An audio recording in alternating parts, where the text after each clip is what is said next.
You're lying in bed, your thoughts are getting slower, the room is quiet, and then out of nowhere, your whole body jerks, your eyes snap open, your heart is pounding. For a split second, you were completely certain of one thing: you were falling, but you weren't. You were lying flat in a warm, safe bed. Nothing moved, nothing threatened you, and yet your brain reacted as if you just stepped off a cliff.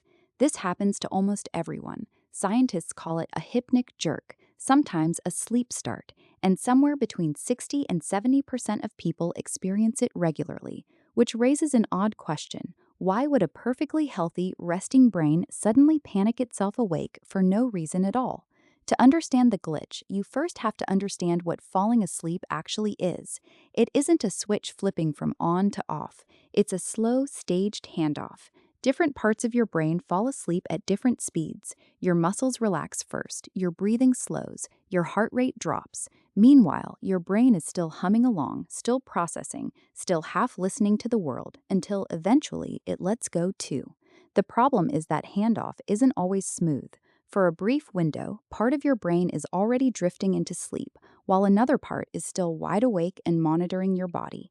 And in that overlap, something strange can happen. As your muscles go limp, one particular region of your brain, the one responsible for tracking your body's position in space, sometimes misreads the sudden drop in muscle tone. It doesn't see relaxation. It sees a body that is losing control of itself, and a body that's suddenly losing muscle tone, going limp, dropping out of control. That's exactly what falling looks like, physiologically speaking. So your brain does what it's built to do. It sounds the alarm. It fires a jolt of electrical activity through your motor neurons, snapping your limbs and torso into a defensive flinch, the same reflex you'd use to catch yourself if you actually stumbled.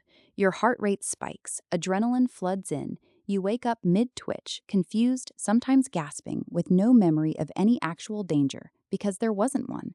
This is where it gets interesting, because this isn't a bug that shows up randomly in some people and not others. It's remarkably common, remarkably consistent, and it happens at a very specific moment, the exact transition between wakefulness and sleep. That kind of consistency is usually a sign that we're not looking at a malfunction, we're looking at a leftover. One of the leading explanations comes from evolutionary biology, and it points backward, way backward, to a time before humans slept in beds at all. For millions of years, many of our primate ancestors didn't sleep on the ground. Sleeping on open ground meant sleeping exposed to predators, with no walls, no doors, nothing between you and whatever was hunting that night. So many early primates slept in trees instead, wedged into branches, using muscle tension to stay balanced through the night.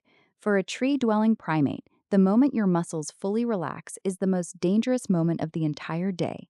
That's the exact moment you could lose your grip and fall. So the theory goes that natural selection built in a safeguard.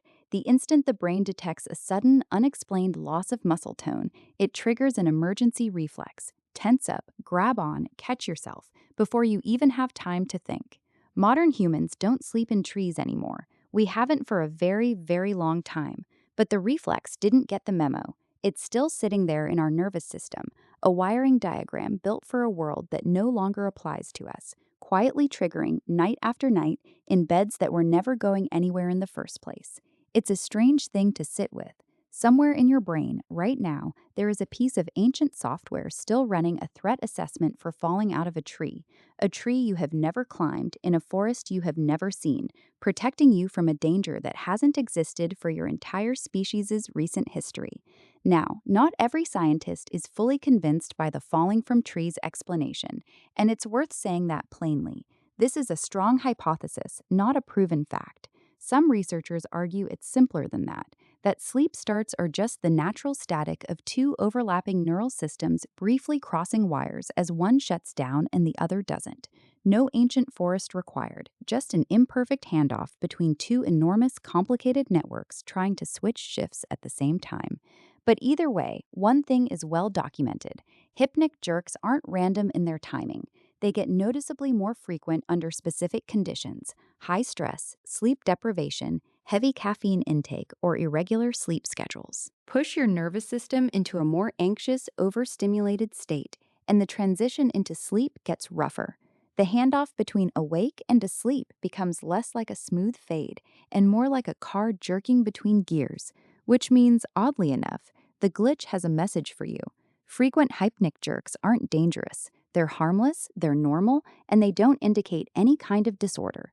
But if they're happening constantly, it might be less about ancient tree-dwelling ancestors and more about your nervous system quietly telling you it's overloaded. Too much caffeine, too little sleep, too much unresolved tension carried straight into bed. So the next time your whole body jolts awake right as you're drifting off, you're not broken and you're not imagining it. You're experiencing a reflex older than language, older than fire, possibly older than the human species itself.